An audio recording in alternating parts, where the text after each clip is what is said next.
Hello everyone, welcome to MS study Guru. आज की इस वीडियो में कॉन्फ्रेंस ऑफ पार्टीज करवाने वाली हूँ। पेपर 1 एंड पेपर 2 इकोनॉमिक्स दोनों के लिए ये टॉपिक बहुत इंपॉर्टेंट है। बहुत सारे लर्नर्स ने मुझे कहा कि इस बार आपको इकोनॉमिक्स के एग्जाम में ये टॉपिक आया था, तो उसी चीज़ को मद्देनज़र रखते हुए मैं ये आपको करवाने जा रही हूँ। और पेपर 1 में आपका पीपल डेवलपमेंट एनवायरनमेंट हो गया और पेपर 2 इकोनॉमिक्स में आपका भी इन्वायरमेंटल इकोनॉमिक्स होता है। दोनों के लिए इंपॉर्टेंट है ये, ठीक है जी। सो देखिए, अब सबसे पहले यहाँ पे जो कॉन्फ्रेंस ऑफ पार्टी COP3 जो क्योटो में हुई थी, जिसको हम क्योटो क्लाइमेट चेंज कॉन्फ्रेंस के नाम से जानते हैं, 1997 में गई। कि बहुत सारी हैं, देखिए कॉन्फ्रेंस ऑफ पार्टी सब 3 से लेकर कितनी सारी चलेंगी, बट सारी तो अब याद नहीं रख पाओगे। तो मैं लिखी तो मैंने इस स्लाइड में सारी हैं, आप स्क्रीनशॉट ले सकते हैं अगर आपको सारी देखनी है तो। बट मैं यहाँ पे आपको जो मेन इंपॉर्टेंट वाली हैं उनके बारे में बताऊँगी, ठीक है, वो दिखाऊँगी। और वो चीज़ आपके एग्ज़ाम के पॉइंट ऑफ व्यू से ज़्यादा इम्पॉर्टेंट है। तो लेट्स सी, अब यहाँ पे जैसे आपकी क्योटो, एक तो क्योटो प्रोटोकॉल बहुत इंपॉर्टेंट है, और ये दूसरे नंबर पर ना ये वाली, ये जो है ना नीदरलैंड में हुई हेग क्लाइमेट चेंज कॉन्फ्रेंस 2000, ये आपको याद रखनी है। COP, अब क्या क्या याद रखना है, कॉन्फ्रेंस का नाम, उसका ईयर और कौन सी कितनेवीं कॉन्फ्रेंस ऑफ पार्टी थी वो, ये ठीक है। सो COP 6 थी। मार्केश वाली भी इंपॉर्टेंट है, मार्केश क्लाइमेट चेंज कॉन्फ्रेंस 2001, COP 7 है ये और मार्केश में हुई है, ठीक है। ये हो गई, आगे चलते हैं। फिर आपकी ये आती है मॉनिटरल क्लाइमेट चेंज कॉन्फ्रेंस 2005, COP 11, ठीक है। मॉनिटरल ये बहुत इंपॉर्टेंट है, इसके बारे में मैं आपको और भी थोड़ा डिटेल में पढ़ा देती हूँ, ठीक है। ये आपको इसका ईयर 2005, COP 11 है ये, ठीक है। और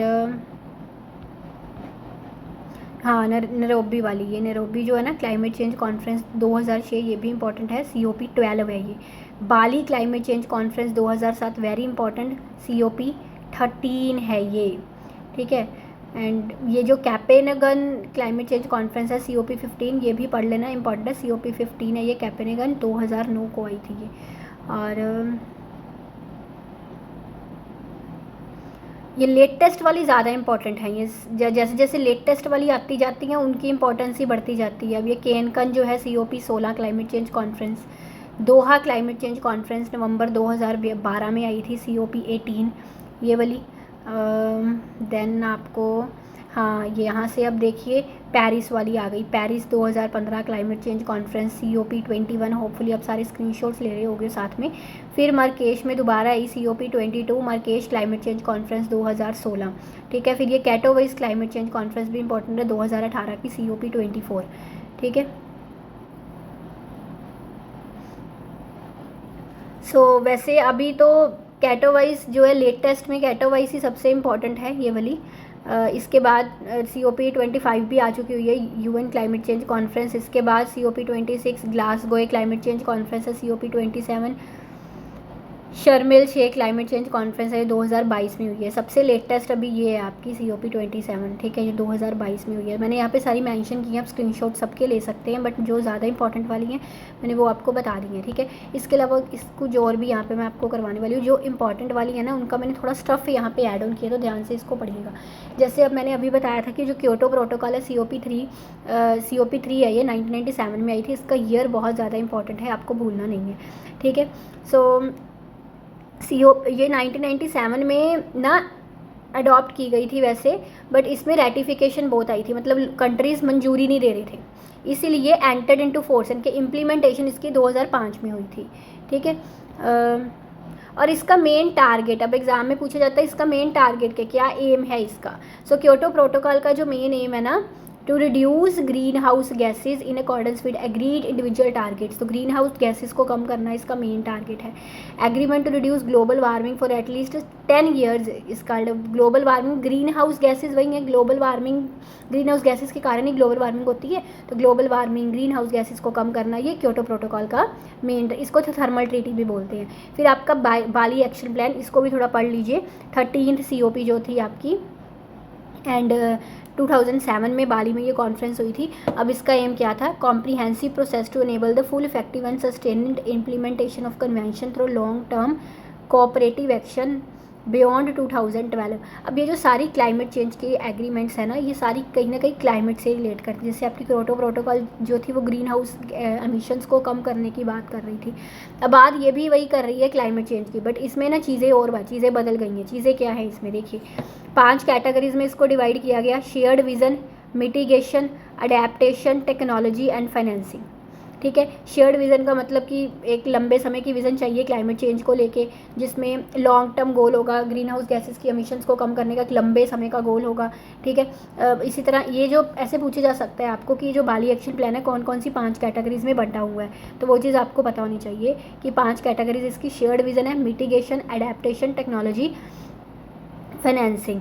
मिटिगेशन मतलब रोकथाम करनी उस चीज़ की, अडेप्टेशन अडेप्ट करनी, टेक्नोलॉजी एंड अडेप्टेशन उस चीज़ को अडेप्ट करना, टेक्नोलॉजी एंड फाइनेंसिंग मतलब फाइनेंस करना। मतलब मैं अब इंग्लिश में इन वर्ड्स को पढ़ रही हूँ, अगर आप इसकी हिंदी देखेंगे तो आपको अच्छे से समझ में आ जाएंगे। ठीक है, so monetary protocol in substances that, अब ये बड़ा इंपॉर्टेंट है जी। मोनेटरी प्रोटोकॉल का मेन एम क्या है इसका, जैसे हमने क्योटो का मेन एम पढ़ा था ना ग्रीन हाउस एमिशंस को कम करना, इसका मेन एम वो नहीं है। इसका main M green house emissions को कम करना बिल्कुल भी नहीं है। इसका मेन एम ये है कि वो सब्सटेंसेस जो ओजोन लेयर को डिप्लीट करते हैं उनकी मतलब ओजोन लेयर की डिप्लीशन की रोकथाम करना, ओजोन लेयर को डिप्लीट होने से बचाना। हमारे जो अर्थ है उसके ऊपर एक ओजोन लेयर बनी हुई है जो हमको सूरज की खतरनाक किरणों से बचाती है ना, तो वो ओजोन लेयर डिप्लीट हो रही है। जैसे हम घरों में एसीज वगैरह ज़्यादा चलाते हैं, पोल्यूशन ज़्यादा हो रहा है, उससे वो ओजोन लेयर डिप्लीट हो रही है ना, जैसे स्किन कैंसर्स वगैरह बढ़ते जा रहे हैं। तो उस ओजोन लेयर की डिप्लीशन को रोकना मोनेटरी प्रोटोकॉल का मेन एम है। ठीक है, ये इसका मेन एम है। इसके बाद फिर आपकी पेरिस एग्रीमेंट जो COP21 है। अब इसमें आया था कि जो ग्लोबल वार्मिंग है उसको बिलो 2 या प्रेफरेबली टू 1.5 डिग्री सेल्सियस तक लेके जाना। ग्लोबल वार्मिंग को इसका मिनिमम 1.5 डिग्री सेल्सियस प्रेफरेबली मतलब 2 से कम, या प्रेफरेंस दी गई है कि अगर 1.5 डिग्री सेल्सियस से भी कम चला जाए। ठीक है, तो ये इसका मिनिमम था। तो ये मैंने आपको कॉन्फ्रेंस ऑफ पार्टीज पर एक वीडियो बना दी आप सबकी डिमांड पर। आप सबकी डिमांड पर बनाई है तो लाइक शेयर भी आपको ही करना है। डिस्क्रिप्शन में मेरी सारी डिटेल्स दी गई हैं। मेरे टेलीग्राम चैनल का लिंक आपको डिस्क्रिप्शन में दिया गया है, वहाँ से मेरे साथ जुड़ जाइएगा। पेपर 1 एंड पेपर 2 दोनों की बुक्स का लिंक भी आपको डिस्क्रिप्शन में दिया गया है, वहाँ से आप देख सकते हैं। और इसके अलावा द अदर थिंग इज़ कि जो अगर पूरा कोर्स आप मेरा ज्वाइन करना चाहते हैं और मेरे साथ अपने UGC नेट की तैयारी करना चाहते हैं, स्पेशलाइजेशन मेरा पेपर 2 इकोनॉमिक्स में है, तो मुझे ज्वाइन कर सकते हैं प्लस पर। उसका लिंक भी आपको डिस्क्रिप्शन में दिया गया है। So okay, so thank you very much for watching. अच्छा लगा वीडियो लाइक शेयर करिएगा, सब्सक्राइब करिएगा। Thank you, take care, bye bye.